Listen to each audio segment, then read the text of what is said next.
아까 제가 마지막 계시를 했다고, 하나님께서 우리에게 마지막 계시를 했다고 말씀드렸어요. 그러니까 여러분들 질문이 떠오르는 게 당연한 거예요. 여러분들 마음속에도 아마 이 질문이 있었을 거예요. 그러면 하나님이 나한테 얘기를 안 하시는 거야? 질문이 떠오르는 게 당연한 겁니다.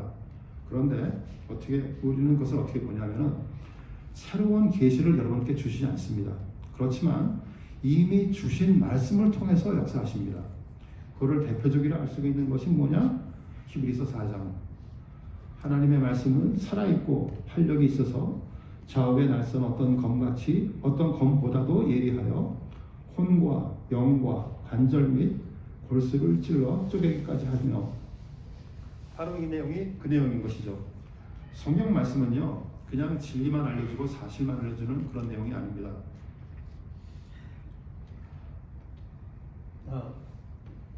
이미 주신 말씀을 통해서 운동력 있는 살아있는 말씀으로 각 개개인이 하나님과 밀접한 관계를 지닐 수 있도록 그렇게 도와줍니다. 그렇기 때문에 아까 제가 말씀드렸지만 웨스트민스터 신앙고백 1장 6절을 보면은 말씀에 계시된 것들은 이해하는데 하나님의 영이 우리 마음속에서 도우시는 것이 필요하다 이렇게 되어 있습니다. 그래서 하나님의 마지막 말씀은 현재도 성령님이 진행 중이시고 행동하시는 것이고 능력이 되는 것이다. 이것을 여러분들이 이해하시는 것이 중요하죠. 자, 마지막 말씀에 대한 얘기를 하고 있는데 복음에 대한 얘기를 하죠. 복음을 가르치는 사람이, 복음을 전할 때요 가르치는 사람이 굉장히 중요합니다. 제가 지난 시간에도 가르치는 사람에 대해서 제가 좀 그 책임이 얼마나 큰가에 대해서 말씀드렸는데, 오늘은 제가 특별히 두 가지를 좀 얘기를 하려고 해요. 말씀을 전할 때, 교회에서 하나님의 말씀을 전할 때 두 가지가 반드시 전제가 되어야 됩니다. 첫째는 정확히, 또 하나는 전체로. 오케이? 자, 첫 번째 정확히에 대해서 좀 얘기를 할게요. 정확히 전해야 우리가 장성한 사람에 대해서 율법적인 것과 복음적인 것을 구분할 수 있게 도와줄 수가 있는 것이죠. 저는 율법적, 세상적, 종교적이라는 얘기를 같은 뜻으로 봅니다. 만약에 우리가 그런 율법적이나 세상적, 종교적인 그런 그것에 바탕을 두게 되면은 우리는 잘못된 신앙을 가지고 있는 것이죠. 이런 것의 예를 보면은요 이렇게 볼 수가 있습니다. 내가 하나님을 기쁘게 하려면 내가 뭔가 꼭 해야 돼 라고 생각하면 율법적인 것이에요. 또 내가 무엇을 해야 하나님 앞에서 의로워질 수 있어, 그러면 율법적인 겁니다. 아니면 내가 이렇게 해야 하나님 마음을 바꿀 수 있어 라고 생각하시면 그것도 역시 율법적인 거예요. 전부 다 율법적이고 종교적이고 세상적인 접근 방법입니다. 여러분들께서 생각해 보시면 세상 모든 종교는 그런 것에 바탕을 두고 있습니다. 여러분들이 하나님께 뭔가 잘해서 하나님께서 여러분들을 구원해 주실 거라고 그렇게 얘기를 합니다. 여러분들이 우리가 믿고 있는 기독교는 그것이 아닙니다. 오케이? 자, 거기에 대해서 제가 설명을 드리기 위해서 두 가지 예를 좀 준비를 했습니다. 첫 번째는 선행이에요. 자, 선행을 한번 생각해 봅시다. 에베소서 2장 10절을 보니까 우리는 선행을 위해서 지어진 사람이라고 나옵니다. 우리는 선행을 해야 돼요. 그런데 그렇게 하는 선행조차도 우리의 의로움을 위해서 할 수 있다는 게 키예요. 여기 보면 제가 이사야를 써놨는데 이사야서 64장 6절을 보면 이렇게 돼 있어요. 제가 읽어드릴게요. 무릇 우리는 다 부정한 자 같아서 우리의 의는 다 더러운 옷 같으며, 우리의 의가 더러운 옷이라고 표현되어 있습니다. 결국 뭐냐면요, 죄로 인해서 우리가 의롭다고 생각하는 것조차도 더러워졌다는 거예요. 행위조차도 의롭지 않고 오염될 수가 있다는 거예요. 자, 제가 이 얘기를 갈라디아서도 좀 했는데 제가 다시 한번 좀 설명을 해드리면 이런 거예요. 대표적인 종교적인 예, 내가 1년 동안 새벽 기도에 매일같이 열심히 쭉 나왔어. 하루도 빼지지 않고 나왔어. 나는 이 정도까지 할 수 있는 신앙을 가진 사람이야 라고 만약에 생각하시면 율법적입니다. 아니에요? 아닙니다. 이런 모임은요 자기 스스로를 증명해 보이려고 그러는 거예요. 내가 이 정도 되는 신앙을 가졌어. 율법적입니다. 또한 똑같이 어떤 것이 또 있냐면은 내가 이 정도까지 했는데 하나님께서 도와주시지 않을까. 내가 1년 동안 새벽기도에 매같이 나와서 열심히 하나님께 기도했어. 그러면 하나님께서 이 정도까지 했는데 나한테 축복을 주시지 않을까라고 생각하면 이것도 역시 율법적입니다. 왜 그러냐면요. 여러분들이 뭔가 해서 하나님이 뭔가 주실 거라고 생각하면 여러분들이 하나님께서는 여러분들께 빚진 자가 됩니다. 빚진 분이 되세요. 왜 그러냐면은 내가 열심히 뭘 해서 하나님이 나한테 뭔가 줄 수밖에 없어요. 그러면 하나님은 여러분께 그 축복이라는 걸 빚진 거예요. 뭡니까? 그러면 give and take예요. 거래입니다. 하나님께서 말하고 있는 그 축복과 이런 것은 그런 것이 아닙니다. 이것은 그냥 하나님께 내가 뭔가를 주고 그 대가로 뭔가 받으려고 하는 것이에요. 그래서 제가 그때 설명을 드리긴 제가 이렇게 드렸죠. 제가 금식 기도를 잘해요. 잘했어요. 요즘은 안 하는데 한동안 굉장히 많이 했습니다. 금식 기도를 하면서 저는 하나님께 참 간절하게 제가 원하는 것들을 구했어요. 한참 구하고 나서 내가 금식 기도를 얼마 동안 하고 나서 제가 되돌아보니까 제 마음속에 크게 드는 거예요. 야, 내가 하나님께 이 정도까지 금식 기도했는데 설마 안 들어주실까? 그 마음이 제 속에 들어가 있더라고요. 그게 바로 율법의 근본이라는 거예요. 뭐냐면은 율법조차도 어떻게 해야 되냐, 선행조차도 어떻게 해야 되냐 하면은 우리가 믿음 안에서 겸손함으로 하고 복음에 의지해서 감사함이 생겨서 그것을 기쁨으로 우리가 자원해서 할 수 있는 것이 되어야 되는 것이에요. 선행이 이것이 돼야 선행이고 율법 아까 제가 말씀드린 것처럼 주고 받는 그런 거래적인 것은 율법적이 된다는 것이에요. 또 하나 예를 제가 더 준비했습니다. 성경 여러분들 지금 히브리서 드리려고 여기 오셨어요. 성경을 읽는 것도 율법적이 될 수가 있습니다. 성경을 잘 아는 것조차도 행위에 의존하는 것일 수도 있고 교만의 원인이 될 수 있죠. 제가 거기다가 요한복음 5장을 써놨죠. 이렇게 요한복음 5장을 제가 한번 읽어드릴게요. 이거는 이제 그리스도를 박해하는 유대인들에게 예수 그리스도께서 하신 말씀이에요. 바리새인들에게 하신 말씀입니다. 너희는 영원한 생명이 성경 안에 있다고 생각하기 때문에 성경을 연구해. 그런데 성경이 뭐니? 바로 나에 대해서 증언하고 있는 것이라. 그런데 너희는 성경을 연구한다고 하면서 생명을 얻으라고 나한테 오지는 않아. 이렇게 말씀하신 거예요. 결국은 무슨 얘기인가요? 바리새 너희들은 성경을 누구보다 잘 알아. 매일 봤어. 그런데 막상 성경이 말하는 나한테는 오지도 않았어. 이 얘기예요. 자, 바리새인들이 성경은 너무나 잘 알았지만 예수 그리스도를 몰라봤던 거예요. 누군지 몰라봤어요. 그래서 예수 그리스도께서는 바리새인들을 향해서 너희는 생명이 없고 눈먼 거 뭐죠? 맹인이다 이렇게 말씀하시는 거죠.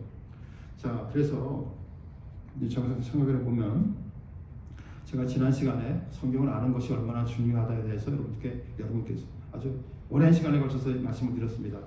그런데 여기 보니까 성경을 아는 건 많이 중요한 게 아니에요. 그렇죠? 오늘 또 강의 내용은 그건 많이 아닙니다. 그리스도를 볼 수 있어야 된다고 얘기합니다. 성경은 항상 이래요. 한 가지 길을 이지한 길을 주지 않습니다. 항상 컨플릭트가 생깁니다. 이거를 어떻게 해야 될까요? 여러분들이 믹스 앤 밸런스를 해야 돼요. 파인 밸런싱을 해야 돼요. 그 판단을 여러분들께서 하셔야 됩니다. 그래서 우리가 성경을 읽어도 어떻게 되는지 좀 한번 생각을 해보셔야 될 것 같아요. 다시 또 말하지만은 성경을 읽어도요 그리스도를 거기서 찾지 못하시면은 말짱 도루묵입니다. 여러분들이 성경 통독을 100번을 하셔도 그 가운데서 그리스도를 보지 못하면 말짱 도루묵이라는 얘기를 요한복음의 내용을 담고 있는 것이에요. 오케이? 그래서 저의 역할은 여러분들께 성경을 어떻게 읽어야 된다는 것을 가르쳐 드리는 것이죠. 자, 복음에 대한 얘기를 합니다. 제가 좀 전에 정확히 전해야 된다고 얘기했죠. 전체로 더 전해야 됩니다. 이것이 이제 어떻게 말하면 오늘 가르치는 내 핵심 내용이라고 볼 수가 있는데 일부만 알면서 그것을 전부라고 생각하거나 자신의 관심, 이익에 맞는 것만 복음으로 받아들이지 않게 전해야 된다는 것이죠. 이렇게 되면 어떻게 되는 건가요? 아까 제가 처음에 말씀드린 노예 성경과 다를 것이 하나도 없습니다. 성경을 재단했던 사람들도 똑같은 내용이에요. 자기 관심과 이익에 맞지 않는 것은 잘라내 버렸어요. 결국 똑같은 내용입니다. 결국은 아까 제가 말씀드렸듯이 디자이닝 가시예요. 하나님을 디자인하는 겁니다. 자, 거기에 대해서 사도행전 20장 27절에 이렇게 되어 있어요. 이는 내가 꺼리지 않고 하나님의 뜻을 다 여러분께 전하였습니다. 이렇게 간단하게 써 있지만 사실 영어로 보면은 the whole counsel of God 이렇게 되어 있습니다. 무슨 소리냐면은 구원과 신앙생활에 필요하다고 계시된 모든 진리 전체를 얘기하고 있는 것이죠. 그러면서 바로 1장이 끝나고 2장 첫 번째 규절이 첫 번째 경고가 들어가는 거예요. 너희가 그렇게 전체로 들은 것을 주의 깊게 들어야 된다라는 것이 첫 번째 경고입니다. 제가 지난 시간에 말씀드렸습니다. 히브리서를 이해하는 방법이 여러 가지가 있지만 그렇게 아까 제가 말씀드린 것처럼 이렇게 문단을 나눠서 볼 수도 있고 아니면은 6개의 경고를 보면서 따라갈 수도 있다. 첫 번째 경고가 나오는 거죠. 2장 1절에서 이것을 바로 이런 컨텍스트에서 여러분들이 이해하실 수가 있다는 거예요. 그래서 들은 것은 정확하게 전달된 복음 전체를 얘기하는 것이다. 이렇게 저희가 결론을 낼 수가 있습니다. 이제 이것들을 제가 좀 이제 마지막으로 이제 쭉 연결을 해드릴게요. 부정확하고 제가 정확해야 된다, 전체를 전해야 된다고 말씀드렸는데 그러지 않는 예를 제가 보여드릴게요. 내가 원하는 것이 그리스도를 앞서는 경우입니다.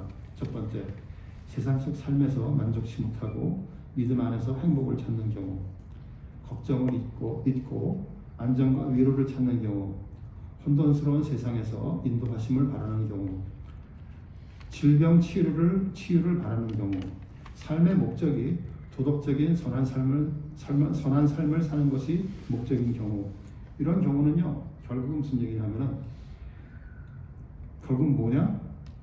나에게 도움이 되는 것이 무엇인가가 여러분들의 믿는 이유예요. What's in it for me? 그 속에 나에게 도움이 되는 것이 무엇이야? 이것이 바람의 바탕이라는 것이죠. 결국 뭐냐? 여기서 지금 말하는 모든 것들은요 도움이 줄 수 있습니다. 행복도 줄 수 있고 안정과 위로도 줄 수 있고 인도함도 주시고 질병 치유를 주실 수도 있고 선한 삶을 살 수도 있게 합니다. 그런데 근본적인 것은 뭐냐? 원하는 것도 줄 수 있지만 성경의 본질이 아니라는 거예요. 이게 키입니다. 본질이 아니에요. 십계명 첫 번째 계명, 너는 나 외에는 다른 신을 내게 두지 말라. 예. 만약에 이 다른 것들이 여러분들이 원하는 것이 하나님보다 먼저 되게 되면은 여러분들이 십계명 1계명 어기신 겁니다. 그것뿐일까요? 한번 좀 더 볼까요? 에스겔을 보면 이렇게 돼 있어요. 사람들이 자기의 우상을 마음에 들이며 죄악의 걸림돌들을 자기 앞에 두었으니 죄악의 걸림돌이 바로 여러분들이 원하는 것입니다. 여러분들이 구하는 것이죠. 또 골로새서 보니까 탐심은 우상 숭배니라 이렇게 돼 있어요. 바로 이것이 그 십계명의 10번째 계명이죠. 바라는 것이 아까 말씀드린 것처럼 바라는 것이 나쁜 건 아닙니다. 하지만 구하는 것이 앞서게 되면요 순서가 바뀌었어요. 성경에서 말하는 내용은 순서가 너무나 중요합니다.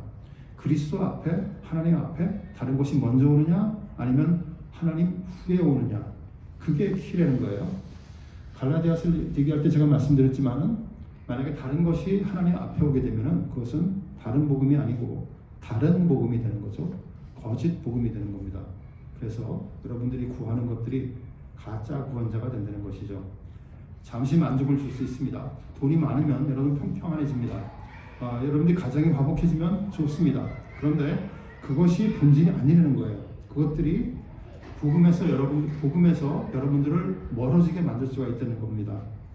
위로, 돈, 관계, 성공, 아들, 딸이 하버드 대학 가고 의사 되는 것, 가정이 행복해지는 것, 이런 것 모든 것들이 하나님 아니면은 심지어는 하나님이 좋아하시는 것, 하나님이 원하시는 사역도 내가 지나치게 원하게 되면은 그것도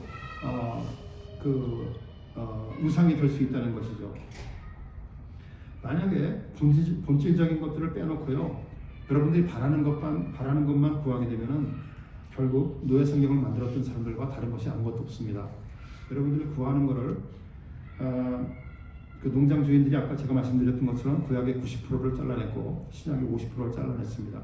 그런데 만약에 여러분들이 구하는 것만 원하게 되면은, 전체를 전하지 못하게 되면은, 하나님을 앞에 놓지 못하게 되면, 먼저 놓지 못하게 되면은 결국은 여러분들이 농장 주인들과 다른 것이 아무것도 없어요. 아무것도 없습니다. 성 어거스틴이라는 사람인 기원 후 약 4세기 5세기의 사람입니다. 그 사람이 아주 프로파운드한 말을 했어요. 너무나 본질적인 얘기를 했습니다. 뭐라고 했냐면은, 죄는 법이나 규칙을 어기는 것이 아니고 네가 어떤 것을 지나치게 원하면 그것이 죄다, 이렇게 얘기를 했어요. 자, 이것이 바로 십계명의 내용입니다. 아까 제가 10번째 계명을 말씀드렸는데, 이것은 이제 갈라디아서 들을 분들은 한 번 더 리피트 듣는 거예요. 그렇지만 워낙 중요하기 때문에 제가 다시 한번 말씀드립니다. 10번째 계명을 보면은 출애굽기 20장에 이렇게 돼 있어요. 내 이웃의 집을 탐내지 말라. 내 이웃의 아내나 그의 남정이나 그의 여정이나 그의 소나 그의 낙이나 무릇 내 이웃의 소유를 탐내지 말라, 이렇게 돼 있습니다. 10계명을 보면 이렇게 돼 있어요. 다른 신을 내게 두지 말라, 우상 만들지 말라, 망령되이 일치 말라, 안식일, 부모, 살인하지 말라, 간음하지 말라, 도둑질하지 말라, 거짓 증거하지 말라, 그리고 맨 마지막 것 10번째 계명 탐내지 말라, 이렇게 되어 있습니다. 여기 보시면 탐내지 말라가 10번째 계명인데, 보면은 이웃의 아내를 탐내요. 간음하지 말라예요. 여러분들이 다른 사람들의 소유를 탐내요. 도적질하지 말라예요. 살인하지 말라도 여러분들의 이걸 탐내는 것이 지나치면 살인하게 돼요. 거짓 증거는 여러분들이 가지고 있는 것들을 빼앗기지 않으려고 어떻게라도 그것을 가지려고 하다 보면은 거짓말하게 되는 거예요. 결국 무슨 소리냐? 10계명이 6계명, 7계명, 8계명, 9계명이에요. 이런 것들을 하려 그러면요, 여기 지금 6, 7, 8, 9를 하려 그러면은 10계명을 깨야 돼요. 10번째 계명을 깨야 이걸 할 수가 있습니다. 탐심이 다 연결돼요. 그런데 이것만 연결될까요? 그렇지 않아요. 첫 번째 계명과 똑같습니다. 탐내게 되면은 다른 신을 내 앞에 두게 되는 거예요. 그렇죠? 그렇게 되면은 우상을 만드신 거예요. 그렇게 되면 여호와의 이름을 망령되이 일컬은 거예요.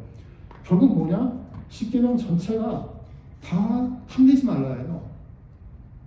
이게 너무나 중요해요. 현대에서 이게 너무나 미스하고 있는 경우가 많은데, 탐내지 말라입니다. 여기 보시면은 하라 하지 말라 다 이렇게 돼 있잖아요. 다 하라 하지 말라 돼 있습니다.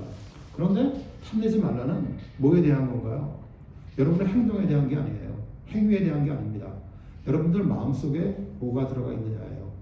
결국 그래서 이 마음속에 뭔가 들어가 있는가에 따라서 결국은 우리가 어떻게 할 수 있는가 하는 것과 다른 것들이 다 거기에 달려있다는 것이죠. 우리가 여러분 자신을 봐도 우리는 아무리 노력한다고 하지만은, 뭐를 한다고 하지만은 여러분들의 가슴 속에 있는 것을 막을 수 있는 방법은 아무도 없습니다. 이제 뭐 제가 제 아내 얘기를 하면은, 제가 아내랑 한 6년 연애를 했습니다. 그러니까 연애할 때 저희 장인 장모님이 결사적으로 반대하셨어요. 몇 년 동안 몇 년 동안 반대하셨지? 뭐 6년 동안 반대하셨죠. 예. 진짜 뭔가 치열하게 했습니다. 그런데 우리 결혼했어요. 가슴 속에 사랑이 있으면요, 아무리 뭘 해도 막지 못해요. 여러분들 사랑이 있으면요, 헌신도 거기서 나옵니다. 여러분들이 봉사를 하고 싶은 것도 나옵니다. 여러분들이 자기 자신을 짜내가지고 아무나 노력하려고 그래봐도 가슴 속에 이것이 없으면요, 말짱도루입니다. 그냥 지척다가 떨어지는 게 당연한 거예요. 그래서 제가 항상 얘기하고 있는 거예요. 교회 봉사를 하려고 해도 섬기고 싶은 마음이 없으면 아예 하지 말라고 얘기합니다. 필요 없어요. 필요 없습니다. 그래서 복음을 가지고 있느냐 안 있느냐가 얼마나 중요한 것이에요. 그런데 이것을 제가 그렇게 생각했을까요? 또 키포인트는 뭐냐면요, 바울도 똑같은 고민을 했다는 거예요. 여러분 보세요. 7장 로마서 7장 7절 8절 율법에 탐내지 말라 하지 않았다면 나는 탐심이 무엇인지를 알지도 못했어. 내 속에서 그런데 탐심이 이루고 나를 죽여버렸어. 이렇게 얘기를 하고 있는 거예요. 결국 로마서 7장은 뭐냐면요, 탐내지 말라에 대한 바울의 고백이에요. 그 고백의 맨 마지막 절에 뭐가 나옵니까? 오호라 나는 곤고한 자로다, 이렇게 나오는 것이죠. 그러면서 그 바로 다음 장 8장에 가서 어떻게 합니까? 예수 그리스도가 네 마음에 들어왔기 때문에 그런즉 이제는 그 어떤 피조물이라도 우리를 하나님의 사랑에서 끊을 자가 없느니라, 이렇게 나가는 거예요. 여러분들 가슴속에 예수 그리스도가 돌아옴으로써 8장 31절이 이루어지는 거예요. 자, 제가 시간이 얼마나 많은지 조금 있구나. 오케이. 여기서 여러분 제가 리마인드 건 뭐냐면요, 근본적인 것을 무엇인가를 알아야 돼요. 성경이 말하는 모든 근본은요 다 이거예요. 딱 세 개로 분분할 수가 있습니다. 하나님이 누구십니까? 그리스도가 나와 함께 계시는 건가? 내 가슴 속에 진정한 주인이 누구신 건가? 이거예요. 딱 세 개로 다 끝납니다. 만약에 이것이 안 되면은 전부 다 본질적인 것이 아닌 것이죠. 진정으로 믿는 마음은 뭐냐면요, 이런 것을 가지고 있을 때 하나님의 나라와 그의 의를 먼저 구하는 것이에요. 마태복음 6장 33절입니다. 무슨 소리냐면은 내게 어떤 도움이 되는가, 그것 때문이 아니라 나의 하나님이시고 우리가 그의 백성이기 때문에 하나님을 경배한다는 거예요. 그게 성경의 바람 라인이라는 거예요. 그래서 근본적인 복음은요, 우리는 근본적인 복음을 완전하게 믿어야 됩니다. 여러분들이 원하는 것은 2차적인 겁니다. 그 2차적인 것들을 근본적이랑 바꾸는 것은요, 사탄이 하는 일입니다. 여러분들이 원하는 것을 하나님 앞에 갖다 놓으려고 그래요. 그것이 바로 사탄이 하는 일입니다. 그렇게 되면 어떻게 되느냐 하면은 두 번째 것이 첫 번째로 왔기 때문에 본질을 보지를 못해요. 하나님께서 멀어져 갑니다. 그렇기 때문에 우리는 결코 그렇게 되어서는 아닌 것이죠. 현대 어떤 설교자들은 2차적인 것들을 강조를 하는 설교들을 많이 합니다. 축복 위주의 설교죠. 별교는 그렇지 않지만 다른 주위에 있는 교회들을 보면 많이 있는 경우에 그런 경우가 많죠. 결국 이렇게 되면 무슨 소리냐면은 정확치 못하고 전체를 전하지 못하기 때문에 결국에는 어떻게 되느냐, 복음이 똑바로 전해지지가 않는 것이죠. 우리는 교회에서 이런 일이 생기면 그야말로 트레저리입니다. 정말 교회가 교회로서의 일을 못하는 것이죠. 제가 조금 전에 마태복음 6장 33절을 얘기했어요. 그런즉 너희는 먼저 그의 나라와 그의 의를 구하라. 그리하면 이 모든 것을 너희에게 더하시리라. 제가 이 말씀 드렸잖아요. 제가 마지막으로 이 말씀만 드리고 끝낼게요. 그런데 모든 것을 너에게 더하시리라고 얘기했지만 더하실 수도 있고 안 더하실 수도 있다는 것을 인정하셔야 돼요. 왜 그렇죠? 여긴 6장 33절은 다 더하실 거라고 그랬는데 저는 지금 여러분들한테 더하지 않을 수 있다고 말씀드리잖아요. 왜 그럴까요? 하실 말씀 있어요?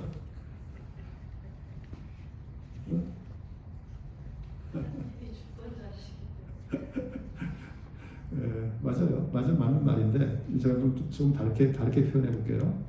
우리는요, 우리에게 최선이 뭔지 몰라요. 하나님만 아세요. 그래서 하나님은 여러분들의 최선을 주는데 우리는 그것이 최선이 아닐 거라고 생각을 하는 것이 문제예요. 결국 뭐냐?